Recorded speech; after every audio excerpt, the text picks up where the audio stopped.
AB जानकारी educational YouTube channel में पुनः आपका एक बार फिर स्वागत है। और आज के इस वीडियो का टॉपिक है वह STET की तैयारी से संबंधित है। और आज का हमारा जो सब्जेक्ट है वह हिस्ट्री से है। आपको बताते चल रहे हैं कि इसके पहले वीडियो में हम 1 से लेकर 85 तक जो है क्वेश्चन बता चुके हैं। अब हम जो है 86 से लेकर 190 तक जो है क्वेश्चन इस वीडियो में सम्मिलित करेंगे। और ये सभी जितने भी क्वेश्चन है ये कहीं न कहीं टेट सेटेट इत्यादि परीक्षा में आ चुके हैं और इतिहास से संबंधित हैं। अतः यह महत्वपूर्ण है। सीधे चलते हैं टॉपिक पर। और पहला क्वेश्चन है कि यूरोप का समुद्रगुप्त कौन था? यूरोप का समुद्रगुप्त कौन था? A Hitler, B Napoleon, C Bismarck और डी मुसोलिनी। और इसका 86 का जो सही जवाब होगा वो होगा, आपको इससे पता भी होगा कि 86 का सही जवाब है वह है आपका बी यानी कि नेपोलियन। यानी कि यूरोप का समुद्रगुप्त कौन था? तो नेपोलियन। अगला क्वेश्चन है किस शिलालेख में अशोक द्वारा कलिंग विजय का पता चलता है? किस शिलालेख में अशोक द्वारा कलिंग विजय का पता चलता है? ए प्रथम, बी 5वें, सी 10वें और डी 13वें। और 87 का सही जवाब है डी 13वें। अगला क्वेश्चन है 88 नंबर पर कि जीवक वैद्य किस वंश के काल में था? जीवक वैद्य किस वंश के काल में था? ए मौर्य, बी गुप्त, सी हर्यक और डी कुषाण। और इसका सही जवाब होगा सी हर्यक। यानी कि जीवक वैद्य हर्यक वंश के काल में था। 89 नंबर क्वेश्चन है सिंधु घाटी सभ्यता में हल का प्रमाण मिलता है? ए हड़प्पा, बी मोहनजोदड़ो, सी रोपड़ और डी कालीबंगा। और 89 का सही जवाब होगा वह होगा डी कालीबंगा। अगला है मोहनजोदड़ो की खोज 1922 ईस्वी में किसने की? ए दयाराम साहनी, बी माधव स्वरूपच, सी राखलदास बनर्जी और डी रंगनाथ मिश्र। और 90 का सही जवाब होगा सी राखलदास बनर्जी। अगला है गांधी जी ने असहयोग आंदोलन किस वर्ष शुरू किया? ए 1917, बी 1919, सी 1921 और डी 1930। और इसका सही जवाब होगा 91 का और वह होगा बी 1919। यानी कि गांधी जी ने असहयोग आंदोलन किस वर्ष शुरू किया था? तो 1919 में शुरू किया था। अगला नंबर क्वेश्चन है 92 नंबर कि भारत का अंतिम मुगल बादशाह कौन था? ए बहादुर शाह जफर, बी मोहम्मद शाह, सी आलम शाह और डी अहमद शाह। और 92 का सही जवाब होगा वो होगा ए बहादुर शाह जफर। अगला क्वेश्चन है बिहार में 1857 के विद्रोह का प्रमुख नेता कौन था? बिहार में 1857 के विद्रोह का प्रमुख नेता कौन था? ए पीर अली, बी अमर सिंह, सी कुंवर सिंह और डी बाजीराव। और 93 का सही जवाब होगा सी कुंवर सिंह। 94 नंबर क्वेश्चन है 1857 के विद्रोह के तत्कालीन कारण क्या था? 1857 के विद्रोह के तत्कालीन कारण क्या था? ए घेरे की नीति, सुन लीजिए। सी क्या है कि 94 क्वेश्चन है कि 1857 के विद्रोह का तत्कालीन कारण क्या था? ए घेरे की नीति, बी व्ययगत का सिद्धांत, सी चर्बी वाला कारतूस और डी ईसाई धर्म का प्रचार। और यहाँ पर जानते ही होंगे कि 1857 का विद्रोह का तत्कालीन कारण था सी चर्बी वाला कारतूस। अगला क्वेश्चन है विजयनगर साम्राज्य की स्थापना किसने की? ए कृष्णदेव राय, बी हरिहरवन, सी बुक्कावन और डी हरिहर एवं बुक्का। और 95 का सही जवाब होगा डी हरिहर एवं बुक्का ने विजयनगर साम्राज्य की स्थापना की। बाबर की आत्मकथा का क्या नाम है? ए बाबरनामा, बी किताबु हिंद, ए तुझके बाबरी और डी रेहला। और 96 का सही जवाब होगा ए बाबरनामा। यानी कि बाबर की आत्मकथा का क्या नाम था? तो बाबरनामा। अगला क्वेश्चन है मूर्ति निर्माण की गांधार शैली का विकास किस वंश के काल में हुआ। मूर्ति निर्माण की गांधार शैली का निर्माण किस वंश में हुआ। ए मौर्य काल, बी कुषाण काल, सी गुप्त काल और डी नंद। और 97 का जो सही जवाब होगा वो होगा बी और वह है कुषाण काल। अगला क्वेश्चन है 98 पर कि वह कौन व्यक्ति जो विदेश में रहकर भी 1857 की क्रांति पर पैनी नज़र जो है रखा हुआ था और न्यूयॉर्क डेली ट्रिब्यून में उसने इस पंक्ति पर 21 लेख लिखे। A Karl Marx, B Lawrence, C Frederick Angeles और डी बी.डी. सावरकर। और 98 का सही जवाब होगा वह होगा ए कार्ल मार्क्स। अगला क्वेश्चन है 99, देखिए कि संथाल विद्रोह कब हुआ। संथाल विद्रोह कब हुआ। ए 1032, बी 1841, सी 1851 और डी 1509। और 99 का सही जवाब होगा सी 1509। अगला है मोहम्मद अली जिन्ना के बारे में कौन सा कथन सही है। ए होमरूल लीग आंदोलन का समर्थन किया, बी असहयोग आंदोलन का विरोध किया, सी वेबल योजना अस्वीकार की और डी तीनों कथन सही है। और 100 का सही जवाब है डी तीनों कथन जो है सही है। यानी कि मोहम्मद अली जिन्ना के बारे में कौन सी कथन सही है, तो होम रूल लीग आंदोलन का समर्थन किया ये भी सही है, और बी असहयोग आंदोलन का विरोध किया ये भी सही है, और वेल योजना अस्वीकार की ये भी सही है। अगला क्वेश्चन है 101 नंबर पर क्वेश्चन है कृष्णदेव राय संबंधित हैं। बहमनी से, बी जौनपुर से, सी मथुरा से और डी विजयनगर से। और 101 का सही जवाब है वो होगा डी विजयनगर से। अगला है बाबा गुरु नानक का जन्म किस वर्ष हुआ। बाबा गुरु नानक का जन्म किस वर्ष हुआ। 102 है कि बाबा गुरु नानक का जन्म किस वर्ष हुआ। 1469 में, 1526 में, 1540 में और 1556 में। और इसका सही जवाब होगा 1469 में। अगला क्वेश्चन है पद्मावत के रचयिता कौन थे। ए रसखान, बी मलिक मोहम्मद जैसी, सी कबीर और डी सूरदास। और 103 का सही जवाब होगा वह होगा बी मलिक मोहम्मद जैसी पद्मावत के रचयिता थे। अगला क्वेश्चन है वीर शैव पंथ के प्रवर्तक थे। वीर शैव पंथ के प्रवर्तक थे। ए रामानुज, बी रामानंद, सी शंकराचार्य और डी बसवन्ना। और इसका सही जवाब होगा वह होगा डी बसवन्ना। अगला क्वेश्चन है अलवार किस भगवान की पूजा करते थे। अलवार किस भगवान की पूजा करते थे। ए शिव, बी कार्तिकेय, सी विष्णु, डी गणेश।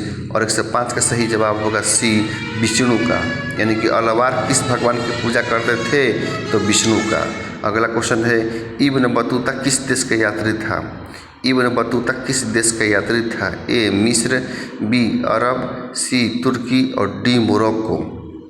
और 106 का सही जवाब होगा डी मोरक्को।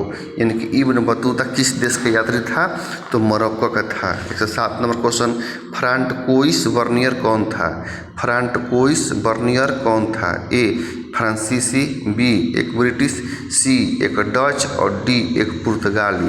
और 107 का सही जवाब होगा वो होगा ए फ्रांसीसी। 108 नंबर किताब उल हिंद का लेखक कौन था। किताब उल हिंद का लेखक कौन था। ए अल बिरूनी, बी इब्न बतूता, सी मार्को पोलो और डी अबुल फजल। और 108 का जो सही जवाब होगा वो होगा आपका ए अल बिरूनी, माने किताब उल हिंद का लेखक अल बिरूनी था। अगला है सांची में पत्थरों पर किस पुस्तक की कहानियाँ का अंकन है। सांची में पत्थरों पर किस पुस्तक की कहानियों का अंकन है। ए पंचतंत्र, बी जातक, सी रामायण और डी महाभारत। और 109 का सही जवाब होगा बी, वह है जातक। बहुत तेज़ी से पढ़ रहे हैं, समय बहुत कम है। अगला है 1500 ईस्वी और 1000 ईस्वी के बीच किस वेद का संकलन हुआ। ए सामवेद, बी अथर्ववेद, सी यजुर्वेद और डी ऋग्वेद। और 110 का सही जवाब होगा डी ऋग्वेद। अगला है 111 नंबर महाभारत को किस भाषा में लिखा गया है। ए पाली, बी प्राकृत, सी हिंदी और डी संस्कृत। और 111 का सही जवाब है डी संस्कृत। महाभारत को किस भाषा में लिखा गया था? तो संस्कृत में। अगला है प्रभावती गुप्त किस गुप्त शासक की बेटी थी? प्रभावती गुप्त किस गुप्त शासक की बेटी थी? ए चंद्रगुप्त वन, बी चंद्रगुप्त द्वितीय, सी कुमारगुप्त और डी बुधगुप्त। और 112 का सही जवाब होगा बी, वह होगा चंद्रगुप्त द्वितीय।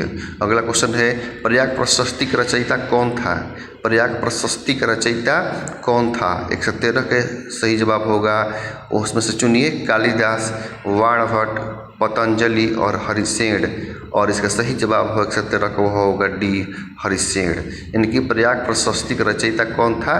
तो हरिसेन था। अगला क्वेश्चन है ईस्वी पूर्व 6ठी और 4ठी शताब्दी के बीच सबसे शक्तिशाली महाजन पद इनमें से कौन था? मगध, बी कौशल, सी अंग और डी अवंती। और 114 का सही जवाब होगा ए मगध। मतलब कि ईस्वी पूर्व 6ठी या 6ठी ईस्वी पूर्व 4थी शताब्दियों के बीच सबसे शक्तिशाली महाजन पद कौन था? तो मगध था। 115 का अगला क्वेश्चन है, बहुत इंपॉर्टेंट है कि इनमें से कौन हड़प्पा सभ्यता का पुरातन स्थल नहीं है? धोलावीरा, कालीबंगा, अंतरंजीखेड़ा और चहुंदड़ो। और इसका सही जवाब होगा सी अंतरंजीखेड़ा। यानी कि धौलावीरा, कालीबंगा, चहुंदड़ो ये जब जो है हड़प्पा सभ्यता के पूरा स्थल था, लेकिन अंतरंजीखेड़ा नहीं था। 116 का सही जवाब होगा, वो भी अब बताइए कि संविधान सभा का गठन किस वर्ष हुआ? 116 नंबर क्वेश्चन भी बहुत इंपॉर्टेंट है कि संविधान सभा का गठन किस वर्ष हुआ? 1944, 1945, 1946 और 1947। और 116 का सही जवाब होगा सी 1946। यानी कि संविधान सभा का गठन किस वर्ष हुआ? तो 1946 में हुआ। अगला क्वेश्चन भारत का अंतिम वायसराय कौन था? ए विलिंगडन, बी वायवल, सी लिथिगो और डी माउंटबेटन। और 117 का सही जवाब होगा, वह होगा डी माउंटबेटन। अगला क्वेश्चन है भारत छोड़ो आंदोलन शुरू हुआ कब? 1935, 1942, 1943 और 1945। और 118 का क्वेश्चन है, वह होगा बी सही जवाब होगा 1942। यानी कि भारत छोड़ो आंदोलन शुरू कब हुआ? 1942। गोलमेज सम्मेलन का आयोजन किस शहर में हुआ? ए नई दिल्ली, बी बॉम्बे, सी कलकत्ता और डी लंदन। और 119 का सही जवाब होगा डी लंदन में। यानी कि गोलमेज सम्मेलन का आयोजन जो है लंदन में हुआ। अगला क्वेश्चन है दांडी यात्रा हुई थी कब? 1929 में, 1930 में, 1931 में और 1932 में। और 120 का सही जवाब होगा बी 1930 में। अगला क्वेश्चन है गांधी जी ने असहयोग आंदोलन किस वर्ष शुरू किया? 1917 में, 1919 में, 1921 में और 1930 में। और 121 का सही जवाब होगा, वह होगा बी 1919 में। यानी कि गांधी जी ने असहयोग आंदोलन किस वर्ष शुरू किया? तो 1919 ईस्वी में। अगला है भारत का अंतिम मुगल बादशाह कौन था? भारत का अंतिम मुगल बादशाह कौन था? ए बहादुर शाह जफर, ध्यान दीजिए, भारत का अंतिम मुगल बादशाह कौन था? ए बहादुर शाह जफर, बी मोहम्मद शाह, सी शाह आलम, डी अहमद शाह। और 122 का सही जवाब होगा, वह होगा बहादुर शाह जफर। यानी कि भारत का अंतिम मुगल बादशाह जो है बहादुर शाह जफर था। अगला क्वेश्चन 23 नंबर संथाल विद्रोह हुआ था 1830-31 में, 1855-56 में, 1861-62 में और 1873-74 में। और 123 का सही जवाब होगा, वो होगा बी 1855-56 में। 124 का होगा किस वर्ष अस्थायी बंदोबस्त की व्यवस्था लागू हुई? किस वर्ष अस्थायी बंदोबस्त की व्यवस्था लागू हुई? 1765 में, 1772 में, 1793 में और 1801 में। किस वर्ष अस्थायी बंदोबस्त की व्यवस्था लागू हुई? और 124 का सही जवाब होगा, वो होगा सी और होगा 1793 ईस्वी में। यानी कि किस वर्ष अस्थायी बंदोबस्त व्यवस्था लागू हुई? तो 1793 ईस्वी में। 125 नंबर क्वेश्चन अकबरनामा के लेखक थे? अकबरनामा के लेखक थे ए मीर सैयद अली, बी अबुल रसफ, अब्दुल समद, सी अबुल फजल और डी गुलबदन। बेगम। और 125 का सही जवाब होगा सी अबुल फजल, यानी कि अकबरनामा का लेखक थे अबुल फजल। अगला क्वेश्चन है 126 नंबर, धम्म महापात्रों को किसने नियुक्त किया? धम्म महापात्रों को किसने नियुक्त किया? ए चंद्रगुप्त मौर्य, बी बिंदुसार, सी अशोक और डी कनिष्क। और 126 का सही जवाब होगा वह होगा सी अशोक ने। कि धम्म महापात्रों को किसने नियुक्त किया? अशोक ने किया। अगला है त्रिपिटक साहित्य है ए जैन धर्म का, बी बौद्ध धर्म का, सी शैव धर्म का और डी वैष्णव धर्म का। और 127 का सही जवाब होगा वह होगा बी बौद्ध धर्म का, यानी कि त्रिपिटक साहित्य किसका है? तो बौद्ध धर्म का है। अगला क्वेश्चन है 128, कनिष्क के राज्यारोहण तिथि थी। 128 का सही जवाब सुन देखिए और बताइए 128 का कि कनिष्क किसकी राज्यारोहण तिथि थी? कनिष्क किसकी राज्यारोहण तिथि थी? 128 ए 48 ईस्वी, बी 78 ईस्वी, सी 88 ईस्वी और डी 98 ईस्वी। और 128 का सही जवाब होगा वह होगा बी 78 ईस्वी में कनिष्क का राज्यारोहण हुआ था। अगला है 129, महाभारत युद्ध कितने दिन तक चला था? ए 15 दिन, बी 16 दिन, सी 17 दिन और डी 18 दिन। और 129 का सही जवाब होगा वह होगा डी 18 दिन, यानी कि महाभारत के युद्ध जो है 18 दिन तक जो है चला था। अगला है महावीर ने पार्श्वनाथ के सिद्धांतों में क्या नया सिद्धांत जोड़ा? महावीर ने पार्श्वनाथ के सिद्धांतों में नया सिद्धांत क्या जोड़ा? ए सत्य, बी अहिंसा, सी अपरिग्रह और डी ब्रह्मचर्य। और सही 30 जवाब है ब्रह्मचर्य को जोड़ा। अगला है पुर्तगालियों ने गोवा पर कब अधिकार किया? पुर्तगालियों ने गोवा पर कब अधिकार किया?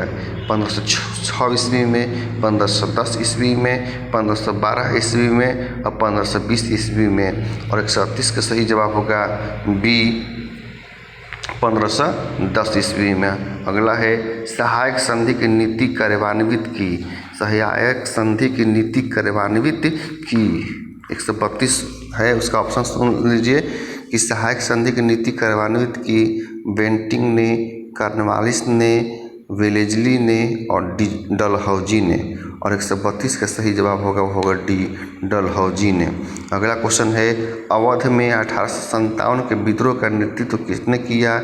ए मंगल पांडे, बी तत्या टोपे, सी बेगम हजरत महल और डी लक्ष्मीबाई। और 133 का सही जवाब होगा वो होगा सी बेगम हजरत महल ने। 134 नंबर क्वेश्चन है 1857 का विद्रोह प्रारंभ हुआ कब? ए 10 मई, बी 13 मई, सी 18 मई और डी 26 मई। और 134 का सही जवाब होगा वो होगा ए 10 मई, यानी कि 1857 का विद्रोह जो है कब प्रारंभ हुआ? तो 10 मई को। अगला क्वेश्चन 135, भारतीय राष्ट्रीय कांग्रेस के संस्थापक कौन थे? उमेश चंद्र बनर्जी, बी ए ओहुम, सी बिपिन चंद्र पाल और डी बाल गंगाधर तिलक। और 135 का सही जवाब होगा बी ए ओहुम। अगला क्वेश्चन है विजयनगर साम्राज्य की स्थापना किसने की? ए हरिहर एवं बुक्का, बी देवराय प्रथम, सी कृष्णदेव राय, डी सदाशिव राय। और 136 का सही जवाब होगा ए हरिहर एवं बुक्का। अगला क्वेश्चन है भारत, सुन लीजिए, उत्तर भारत में भक्ति आंदोलन का प्रारंभ किस संत ने किया? ए कबीर ने, बी नानक ने, सी रामानंद ने और डी चैतन्य महाप्रभु ने। और 137 का सही जवाब होगा वह होगा सी, और इसका सही जवाब होगा रामानंद ने, यानी कि उत्तर भारत में भक्ति आंदोलन का प्रारंभ किस संत ने किया? तो रामानंद ने किया। अगला है कैप्टन हॉकिंस किस मुगल शासक के दरबार में आया? कैप्टन हॉकिंस किस मुगल शासक के दरबार में आया? ए अकबर, बी जहांगीर, सी शाहजहां और डी औरंगजेब। और 139 का सही जवाब होगा ए अकबर। कैप्टन हॉकिंस किस मुगल दरबार में आया? अकबर के दरबार में आया। निम्नलिखित में अकबर किस पर अधिकार नहीं कर सका? निम्नलिखित में अकबर किस पर अधिकार नहीं कर सका? निम्नलिखित में से अकबर किस पर अधिकार नहीं कर सका? ए मेवाड़, बी मारवाड़, सी चित्तौड़ और डी जोधपुर। और 1939 का सही जवाब ए मेवाड़ पर, यानी कि अकबर जो है मेवाड़ पर अधिकार नहीं कर सका। अगला है निम्नलिखित में कौन मुगल बादशाह आलमगीर के नाम से जाना जाता था? निम्नलिखित में से कौन मुगल बादशाह आलमगीर के नाम से जाना जाता था? ए जहांगीर, बी शाहजहां, सी औरंगजेब और डी बहादुर शाह। और 140 का सही जवाब होगा सी औरंगजेब। 141 गेटवे ऑफ इंडिया का निर्माण कब हुआ? गेटवे ऑफ इंडिया का निर्माण कब हुआ? 1910 ईस्वी में, 1911 ईस्वी में, 1912 ईस्वी में और 1914 ईस्वी में। और 141 का सही जवाब होगा बी 1911 ईस्वी में। 142 का सुन लीजिए, 1942 में कौन आंदोलन हुआ? 1942 में कौन आंदोलन हुआ? 1942 में कौन आंदोलन हुआ? और ए खिलाफत आंदोलन, डी असहयोग आंदोलन, सी सविनय अवज्ञा आंदोलन और डी भारत छोड़ो आंदोलन। और 142 का सही जवाब होगा डी भारत छोड़ो आंदोलन 1942 में प्रारंभ हुआ। अगला है दिल्ली चलो का नारा किसने दिया? दिल्ली चलो का नारा किसने दिया? ध्यान दीजिए, दिल्ली चलो का नारा किसने दिया? ए गांधी जी, बी जवाहरलाल नेहरू, सी राजेंद्र प्रसाद और डी सुभाष चंद्र बोस। और 143 का सही जवाब होगा डी सुभाष चंद्र बोस ने कहा दिल्ली चलो। 143 के डी। अगला क्वेश्चन सुनिए 144, भारतीय संविधान की प्रारूप समिति के अध्यक्ष कौन थे? A Rajendra Prasad, B Sachindra Sinha, C Rajagopalachari, D B R Ambedkar. और 144 का सही जवाब होगा डी बी आर अम्बेडकर, यानी कि भारतीय संविधान के प्रारूप समिति के अध्यक्ष कौन थे? बी आर अम्बेडकर थे। अगला है 145 नंबर, भारतीय संविधान के अनुसार संप्रभुता निहित है? ए राष्ट्रपति में, बी प्रधानमंत्री में, सी न्यायपालिका में और डी संविधान में। और 145 का सही जवाब होगा डी संविधान में, यानी कि भारतीय संविधान के अनुसार संप्रभुता निहित है संविधान में। अगला क्वेश्चन है 146, राखलदास बनर्जी को मोहनजोदड़ो के अवशेष किस वर्ष मिले? राखलदास बनर्जी को मोहनजोदड़ो के अवशेष किस वर्ष मिले? ए 1920 ईस्वी में, बी 1921 ईस्वी में, सी 1922 ईस्वी में और डी 1923 ईस्वी में। और 146 का सही जवाब होगा सी 1922 ईस्वी में। अगला क्वेश्चन है सिंधु घाटी सभ्यता में विशाल स्नानागार के अवशेष कहाँ से प्राप्त हुए हैं? ए हड़प्पा, सुन लीजिए क्वेश्चन, सिंधु घाटी सभ्यता में विशाल स्नानागार के अवशेष कहाँ से प्राप्त हुए हैं? ए हड़प्पा, बी मोहनजोदड़ो, सी कालीबंगा और डी लोथल। और 147 का सही जवाब होगा बी मोहनजोदड़ो, यानी कि सिंधु घाटी सभ्यता में विशाल स्नानागार मोहनजोदड़ो में मिले हैं। 148 नंबर क्वेश्चन है 16 महाजनपदों में सबसे शक्तिशाली महाजनपद कौन था? ए मगध, बी अवंती, सी कौशल और डी गांधार। और 148 का सही जवाब होगा ए मगध। अगला क्वेश्चन है 149 कि अर्थशास्त्र और इंडिका, ध्यान दीजिए, अर्थशास्त्र और इंडिका से किस राजवंश के विषय में जानकारी मिलती है? ए मौर्य वंश, बी कुषाण वंश, सी सातवाहन वंश और डी गुप्त वंश। और 149 का सही जवाब होगा बी कुषाण वंश, यानी कि अर्थशास्त्र और इंडिका से कुषाण वंश की जानकारी मिलती है। 150 नंबर क्वेश्चन है किस शिलालेख में अशोक के कलिंग विजय का उल्लेख है? किस शिलालेख में अशोक के कलिंग विजय का उल्लेख है? ए प्रथम, बी सप्तम, सी दसम और डी 13वां। और 150 का आंसर होगा वह होगा डी 13वां। आपको पता चले कि अभी यहाँ 150 क्वेश्चन समाप्त हुआ कि पहले वीडियो में मात्र 83 था, दूसरा में जो है 150 तक पहुंचा और 40 क्वेश्चन अभी भी यहाँ उपलब्ध है। अभी 190 क्वेश्चन जो है एक साथ सम्मिलित किया गया है। और आपको अभी यही बताते चलें कि एक और वीडियो बनाएंगे जिसमें कोई ऑप्शन नहीं है और क्वेश्चन तो सब यही रहेंगे, ओनली आपके रिवीजन के लिए प्रश्न और उत्तर सीधे बता देंगे। यहाँ जो दिखाई दे रहा है वहीं दिखाई देगा, लेकिन 4 ऑप्शन बोलने का समय नहीं लेंगे, जिससे क्या होगा कि कम से कम समय में आप ज़्यादा से ज़्यादा क्वेश्चन को हल कर सकते हैं। लेकिन फिलहाल अभी 190 क्वेश्चन यहाँ आपको पूरा करना है। हम प्रयास कर रहे हैं कि कम से कम समय में आपका ज़्यादा से ज़्यादा क्वेश्चन आपके सामने जो प्रस्तुत हो, जिससे कि आप स्टेट की परीक्षा में लाभ उठा सकें। तो किस शिलालेख में अशोक के कलिंग विजय का उल्लेख है? ए प्रथम, बी सप्तम, सी दसम और डी 13वां। और 150 का उत्तर होगा डी 13वां। आईने अकबरी कितने भागों में विभक्त है? आईने अकबरी कितने भागों में विभक्त है? ए 2 भागों में, बी 3 भागों में, सी 4 भागों में और डी 5 भागों में। और 151 का सही जवाब होगा वह होगा डी 5 भागों में। आईने अकबरी कितने भागों में विभक्त है? तो 5 भागों में विभक्त हैं। 152 का सही जवाब होगा 151 का डी। अगला चलते हैं क्वेश्चन 152 कि औरंगजेब ने अपने जीवन का अंतिम भाग बिताया पश्चिमी भारत में, उत्तरी भारत में, पूर्वी भारत में और दक्षिण भारत में। और 152 का सही जवाब होगा वह होगा डी दक्षिणी भारत में। अगला क्वेश्चन है स्थापत्य कला का सबसे अधिक विकास किसके समय में हुआ? स्थापत्य कला का सबसे अधिक विकास किसके समय में हुआ? ए अकबर, बी जहांगीर, सी शाहजहां और डी औरंगजेब। और 153 का सही जवाब होगा वह होगा सी शाहजहां। यानी कि स्थापत्य कला का सबसे अधिक विकास किसके समय में हुआ? तो शाहजहां। अगला है शेख मोइनुद्दीन चिश्ती की दरगाह स्थित है। शेख मोइनुद्दीन चिश्ती की दरगाह स्थित है। 154 का ए है दिल्ली में, बी है आगरा में, सी है फतेहपुर सीकरी में और डी है अजमेर में। शेख मोइनुद्दीन चिश्ती की दरगाह स्थित है दिल्ली में, आगरा में, फतेहपुर सीकरी में और अजमेर में। और 154 का सही जवाब होगा वह होगा डी अजमेर में। अगला क्वेश्चन है इंग्लिश ईस्ट इंडिया कंपनी की स्थापना कब हुई? ए 1600 ईस्वी में, बी 1605 ईस्वी में, सी 1610 ईस्वी में और डी 1615 ईस्वी में। और 155 का सही जवाब होगा ए 1600 ईस्वी में। यानी कि इंग्लिश ईस्ट इंडिया कंपनी की स्थापना 1600 ईस्वी में हुई, ये सब जानते हैं। अगला है किस भारतीय शासक को नेपोलियन की संज्ञा दी गई? ए चंद्रगुप्त मौर्य, बी कनिष्क, सी समुद्रगुप्त और डी हर्षवर्धन। और 156 का सही जवाब होगा वो होगा सी समुद्रगुप्त। अगला क्वेश्चन है एलोरा के कैलाश मंदिर का निर्माण किस राजवंश ने किया?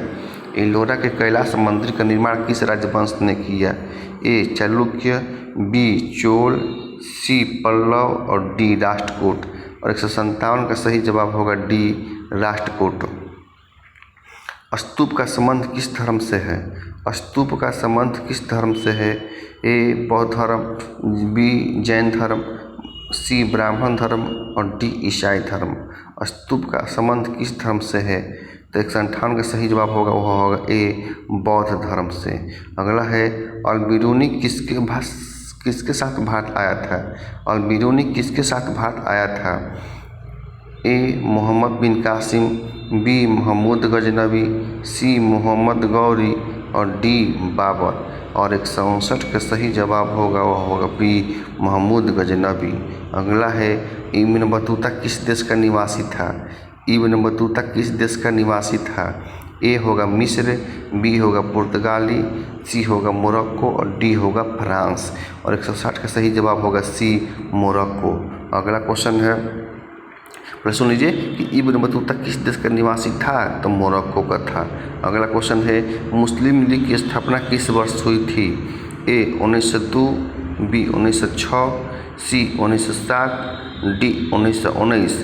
और 161 का सही जवाब होगा बी 1906 ईस्वी में। यानी कि मुस्लिम लीग की स्थापना किस वर्ष हुई? तो 1906 ईस्वी में। अगला क्वेश्चन है 162 जलियांवाला बाग हत्याकांड किस वर्ष हुआ? 1919, 1920, 1921 और 1922। और 162 का सही जवाब होगा वह होगा ए और वह है 1919 ईस्वी। अगला है डांडी किस राज्य में स्थित है? ए बिहार में, बी उत्तर प्रदेश में, सी गुजरात में और डी महाराष्ट्र में। और 163 का सही जवाब होगा वह होगा सी और वह है गुजरात में। दांडी किस राज्य में स्थित है? तो गुजरात में स्थित है। अगला है पूना समझौता किस वर्ष हुआ? 1932 में, 1934 में, 1939 में और 1942 में। और 164 का सही जवाब हुआ वो होगा ए 1932 ईस्वी में। अगला है निम्नलिखित में किसका प्रकाशन अब्दुल कलाम आज़ाद ने किया। निम्नलिखित में किसका प्रकाशन अब्दुल कलाम आज़ाद ने किया।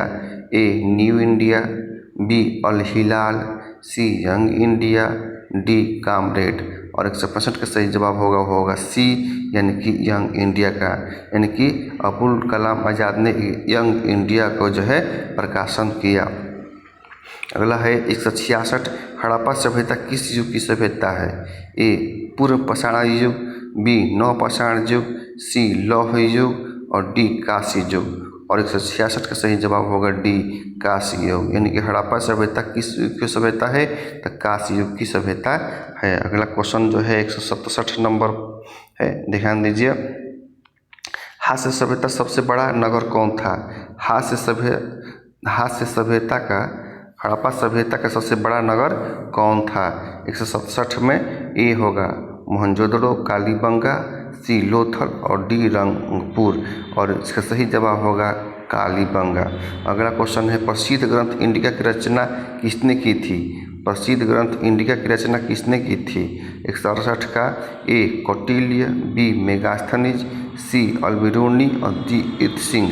और 168 का सही जवाब होगा बी मेगास्थनीज, यानी कि प्रसिद्ध ग्रंथ इंडिका की रचना मेगास्थनीज ने की। अगला क्वेश्चन है प्रयाग प्रशस्ति की रचना किसने की। प्रयाग प्रशस्ति की रचना किसने की। ए कालिदास, बी बाणभट्ट, सी हरिसेन और डी पतंजलि। और 169 का सही जवाब होगा सी हरिसेन। अगला क्वेश्चन है गुप्तों के काल में कौन से चीनी यात्री भारत आया। ए ह्वेनसांग, बी फाहान, सी इत्सिंग और डी ह्वेनसांग। और इसका सही जवाब होगा 170 का बी फाहान, यानी कि गुप्तों के काल में कौन चीनी यात्री भारत आया, फाहान आया। अगला है 171 भारतीय इतिहास का कौन सा काल स्वर्ण काल के नाम से जाना जाता है। भारतीय इतिहास का कौन सा काल स्वर्ण काल के नाम से जाना जाता है। ए मौर्य काल, बी गुप्त काल, सी मुगल काल और डी अंग्रेजों काल। और 171 का सही जवाब है वो है ए मौर्य काल। अगला है भारत की रचना किस भाषा में हुई। महाभारत की रचना किस भाषा में हुई। 172 नंबर ए संस्कृत, बी पाली, सी प्राकृत और डी हिंदी। और इसका सही जवाब होगा ए, यानी कि महाभारत की रचना संस्कृत में हुई। 173 नंबर क्वेश्चन है कि महात्मा बुद्ध को ज्ञान की प्राप्ति कहाँ हुई थी। ए लुम्बिनी, बी बोधगया, सी सारनाथ और डी कुशीनगर। और 173 का सही जवाब होगा बी बोधगया में, यानी कि महात्मा बुद्ध को ज्ञान की प्राप्ति बोधगया में हुई थी। अगला क्वेश्चन है 174 नंबर पर कि श्वेतांबर और दिगंबर का संबंध किस धर्म से है। ए हिंदू धर्म से, बी बौद्ध धर्म से, सी शैव धर्म से और डी जैन धर्म से। और 174 का सही जवाब होगा डी जैन धर्म से, यानी कि श्वेतांबर और दिगंबर शब्द जो है जैन धर्म का है। अगला क्वेश्चन है 175 अशोक किस वंश का शासक था। अशोक जो है किस वंश का शासक था। ए नंद वंश, बी मौर्य वंश, सी गुप्त वंश और डी चोल वंश। और 175 का सही जवाब होगा ये नंद वंश का था। अशोक जो है नंद वंश का था। अकबरनामा की रचना किसने की। अकबरनामा की रचना किसने की। ए अमीर खुसरो, बी अलबिरूनी, सी इब्न बतूता और डी अबुल फजल। और 176 का सही जवाब होगा डी, और वह है अबुल फजल।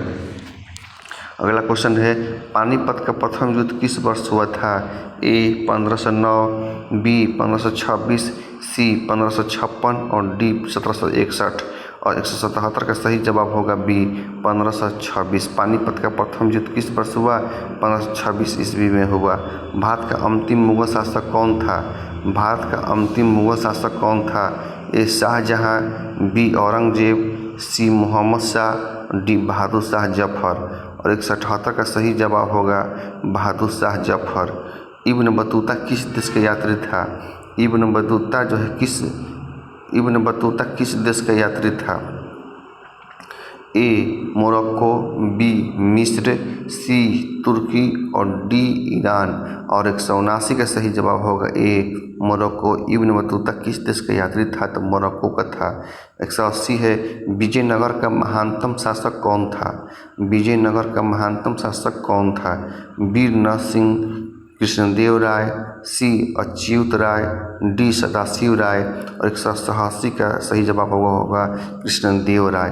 अगला है गोपुरम का संबंध है। 181 क्वेश्चन सुन लीजिए। गोपुरम का संबंध है ए गाय से, बी नगर से, सी व्यापार से और डी मंत्र से। और 180 का सही जवाब होगा ध्यान दीजिए 181 नंबर क्वेश्चन है, इसको रिपीट करते हैं। गोपुरम, क्वेश्चन इंपॉर्टेंट लग रहा है कि गोपुरम का संबंध किससे है? गाय से, नगर से, व्यापार से, मंदिर से। और 181 का सही जवाब होगा डी मंदिर से, यानी गोपुरम का है संबंध मंदिर से है। अगला क्वेश्चन है वीर शैव लियांगत आंदोलन के जनक कौन थे? वीर शैव लियांगत आंदोलन के जनक कौन थे? ए कबीर, बी गुरु नानक, सी वासवन्ना, डी कराईकल। और 182 का सही जवाब होगा सी होगा और वह होगा वासवन्ना। अगला है ख्वाजा मोइनुद्दीन चिश्ती की दरगाह कहाँ स्थित है? ख्वाजा मोइनुद्दीन चिश्ती की दरगाह कहाँ स्थित है? ए दिल्ली में, बी आगरा में, सी जयपुर में और डी अजमेर में। और 183 का सही जवाब होगा ए दिल्ली में। अगला क्वेश्चन है ताजमहल का निर्माण किसने किया? ताजमहल का निर्माण किसने किया? ए अकबर ने, बी जहांगीर ने, सी औरंगजेब ने और डी शाहजहां ने। ताजमहल का निर्माण किसने किया? और 184 का सही जवाब होगा डी शाहजहां ने। अगला 185 नंबर क्वेश्चन भी आई है कि दिल्ली से दौलताबाद किस शासक ने अपनी राजधानी परिवर्तित की? दिल्ली से दौलताबाद किस शासक ने अपनी राजधानी परिवर्तित की? ए बलबन, बी मोहम्मद तुगलक, सी अलाउद्दीन खिलजी और डी अकबर। और इसका 185 का सही जवाब होगा ए बलबन ने दिल्ली से दौलताबाद जो है अपनी राजधानी परिवर्तित की। अगला है गांधी जी ने असहयोग आंदोलन किस वर्ष प्रारंभ किया? 1920, 1922, 1930 और 1942। और 186 का सही जवाब होगा वह होगा ए और वह होगा 1920, यानी कि गांधी जी ने असहयोग आंदोलन किस वर्ष प्रारंभ किया? तो 1920 ईस्वी में प्रारंभ किया। अगला क्वेश्चन है भारतीय राष्ट्रीय कांग्रेस की स्थापना कब हुई? भारतीय राष्ट्रीय कांग्रेस की स्थापना कब हुई? 1857 में कि 1875 में, 1885 में और 1905 में। और 187 का सही जवाब होगा सी 1885 ईस्वी में, यानी कि भारतीय राष्ट्रीय कांग्रेस की स्थापना 1885 ईस्वी में हुई। अगला क्वेश्चन है बंगाल के विभाजन की घोषणा किस वर्ष हुई? बंगाल के विभाजन की घोषणा किस वर्ष हुई? 1905 में, 1906 में और 1911 में और 1914 में। और 188 का सही जवाब होगा डी 1914 में। बंगाल के विभाजन की घोषणा किस वर्ष हुई? 1914 ईस्वी में। 188 का सही जवाब होगा वो होगा डी। अब चलते हैं 189 देखते हैं क्वेश्चन क्या है। और अभी मात्र 2 ही क्वेश्चन बचा हुआ है कि इंडियन नेशनल आर्मी का गठन किसने किया? इंडियन नेशनल आर्मी की गठन किसने किया? ए भगत सिंह, डी चंद्रशेखर आज़ाद, सी सुभाष चंद्र बोस और डी महात्मा गांधी। और 189 का सही जवाब होगा सी सुभाष चंद्र बोस ने, यानी कि इंडियन नेशनल आर्मी का गठन सुभाष चंद्र बोस ने किया। और अंतिम क्वेश्चन है भारत किस वर्ष गणतंत्र हुआ? इसका जवाब आपको कमेंट करके देना है कि भारत किस वर्ष गणतंत्र हुआ। 1947 में, 1950 में और 1952 में और 1957 में। तो ये अंतिम क्वेश्चन है 190 नंबर पर। और आपको इसका जवाब जो है कमेंट करके देना है कि भारत किस वर्ष, ध्यान दीजिएगा, स्वतंत्र नहीं गणतंत्र हुआ। 1947 में, 1952 में, 1957 में। तो अगर ए लिखना होगा तो 47, बी लिखना होगा तो 50 बना जाएगा, सी लिखिएगा तो 1952 और डी होगा 1957। सबसे अच्छा है आप कमेंट में लिख ही दीजिए ABC ना छोड़ करके लिख दीजिए कि 1947 या 1950 या 1952 या 1957। तो इसी के साथ जो है हमारा हिस्ट्री का जो 190 क्वेश्चन जो है समाप्त हो रहा है। और आपको बताते चलें कि ये अभी ऑप्शनल वाला क्वेश्चन है, लेकिन इसी क्वेश्चन को 1-2 दिन के बाद हम सिर्फ ऑप्शन का जो है मात्र आधा घंटा में 190 क्वेश्चन को हल कर देंगे। और अगले वीडियो में एक जो है बहुत इंपॉर्टेंट क्वेश्चन सिविक्स का भी लाएंगे, जो कि आपके STET के लिए काफ़ी उपयोगी सिद्ध होगा। और अंत में ही कहना चाहते हैं कि अगर अभी तक इस चैनल को सब्सक्राइब नहीं किए तो सब्सक्राइब कीजिए और बेल आइकन को ऑल अवश्य कर दें, नहीं तो नए वीडियो की जानकारी आपको नहीं मिलेगी। तो इसी आशा के साथ हम इस वीडियो का समापन कर रहे हैं कि आपका जो है यह साल में नौकरी प्राप्त हो जाए, आप STET पास हो जाए अच्छे अंक से। तो इस वीडियो को हम बंद कर रहे हैं। जय हिंद, जय भारत।